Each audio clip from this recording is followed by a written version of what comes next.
Crop effect এবং blending mode, এই দুটো টুলস ব্যবহার করে এরকম অসাধারণ কিছু ট্রানজিশন তৈরি করা সম্ভব।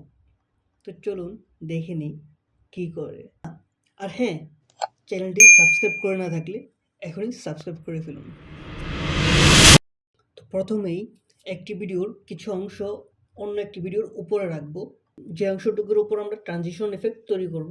তারপর তো দ্বিতীয় কাজটি হবে, উপরে থাকা ভিডিওটির উপর ক্লিক করে চলে যাব আমরা কন্ট্রোল ইফেক্টে।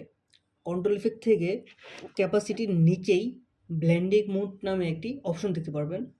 তো এখান থেকে আমরা ডার্কার কালার অপশনটি সিলেক্ট করে নেব।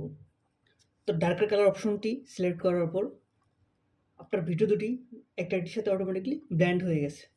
3 নম্বর যে কাজটি করব আমরা, সেটি হলো উপরে থাকা ইফেক্টে চলে যাব। ইফেক্ট থেকে ভিডিও ইফেক্ট থেকে ট্রান্সফর্মে থাকা ক্রপ অপশনটি টেনে আমরা উপরে থাকা ভিডিওটির উপর ছেড়ে দেব। অথবা আপনি চাইলে সরাসরি ইফেক্টের সার্চ বারে গিয়ে ক্রপ লিখে সার্চ দিলেও এই অপশনটি চলে আসবে। সেখান থেকে আপনি এই ইফেক্টটি টেনে আপনার ভিডিওটির উপর অ্যাপ্লাই করতে পারবেন। ক্রপ ইফেক্টটি একটা ভিডিওর উপর অ্যাপ্লাই করার পর আপনার কন্ট্রোল ইফেক্টে ক্রপ নামে একটি নতুন অপশন অ্যাড হয়ে যাবে। তো সেখান থেকে আপনার ভিডিওটির উপরে, নিচে, ডানে, বামে যেদিক থেকে যতটুকু দরকার আপনি কেটে ফেলতে পারবেন এই অপশনটি থেকে। তো আমি এখান থেকে আমার বামে কিছু অংশ আমি কেটে ফেলতেছি, অ্যান্ড দেন আমার ভিডিওটি রেডি। একটি প্রবলেম রয়ে গেছে।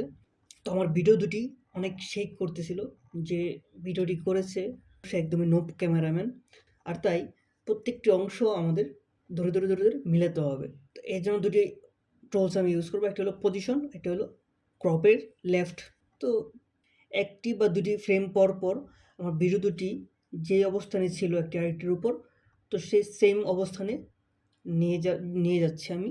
তো আপনি আপনার ভিডিও যদি শেক করে না থাকে সেক্ষেত্রে এই কাজটি করতে হবে না, আর যদি শেক করে থাকে তাহলে আমার মতো করে ভিডিও দুটি অ্যাডজাস্ট করে নেবেন। দীর্ঘ একটি সময় পর আপনার ভিডিও দেখতে এরকম লাগবে।